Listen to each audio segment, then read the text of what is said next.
Muito obrigada, Sra. Presidente. Sr. Governador, antes de mais queria agradecer por ter sido tão claro nas respostas que deu na primeira ronda para esclarecer os equívocos do PS, e em particular do Sr. Deputado João Galamba, e até de um certo relatório que queria mudar a lei para reduzir as provisões do Banco de Portugal, que, como explicou, são importantíssimas, e queria reduzir para quê? Para aplicar a mais despesa pública. Portanto, queria agradecer antes de mais esse seu esclarecimento.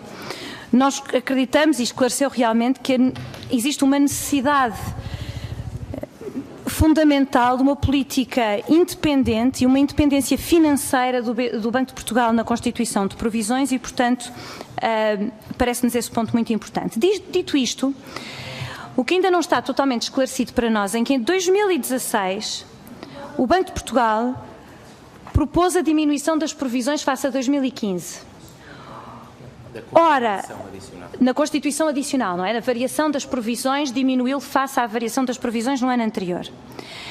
E nós queremos ter a certeza que se mantém uma política de prudência. Qual é a questão que nós pomos?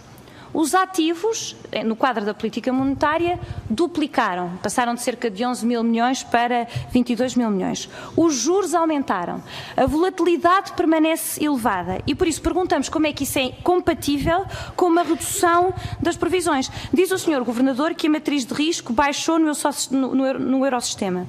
Mas nós gostávamos de perceber porquê, porque assim, olhando para os dados que temos, não vemos como é que isso se aplica ao caso de Portugal.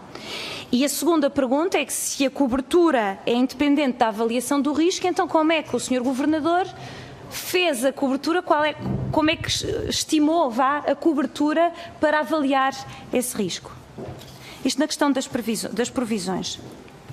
Agora, no que diz respeito ao Montepio, tenho duas perguntas muito simples. Em primeiro lugar, em que medida é que acompanham e estão acauteladas a relação com o acionista único e problemas eventuais de contágio? E em segundo lugar, em que medida é que os investidores podem estar descansados relativamente à venda dos produtos do acionista? Uma terceira pergunta para lhe falar sobre o fintech, que são as empresas inovadoras na área financeira, em particular na área bancária. Eu gostava de saber qual é a perspectiva do Banco de Portugal sobre este fenómeno e, em particular, fazemos aqui um apelo para não ceder à tentação dos incumbentes, que existe efetivamente nos incumbentes, de matar a inovação à partida, quando na realidade isso é tão benéfico para os clientes dos produtos bancários e para a população em geral. Um outro ponto agora para referir os lesados do BES. E aqui gostávamos de fazer algumas perguntas. Primeiro, qual é o ponto de situação da solução? A proposta de lei 74 do Governo cria um mecanismo de garantia pública para este caso e para casos futuros. E aqui queríamos saber qual é a perspectiva do Banco de Portugal e a estimativa sobre eventuais custos para contribuintes. Um outro ponto sobre os NPLs, portanto, os ativos que têm um desempenho, que não têm um bom desempenho. E aqui gostava de saber qual é o ponto de situação. Em particular, o Governo reiteradamente promete soluções que depois não aparecem. Fala imenso e tem falado em plenários, em comissões, por todo lado, e não aparece solução nenhuma. É que, alegadamente, o Banco de Portugal estará envolvido na construção de um mecanismo para tratar deste assunto e o Sr. Governador falou sobre isto.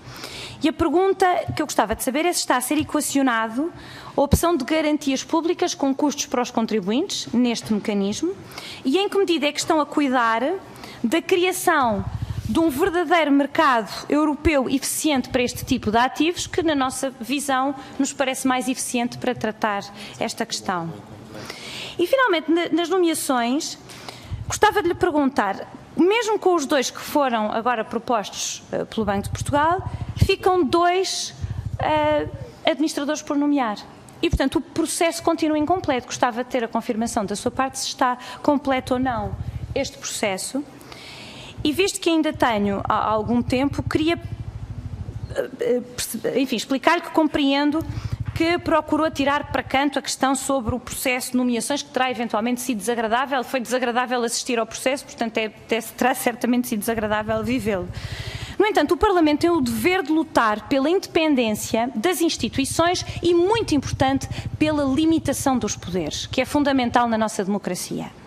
E por isso, para nós, é muito importante, apesar das reservas que têm, que são compreensíveis, explicitar como está a correr o processo.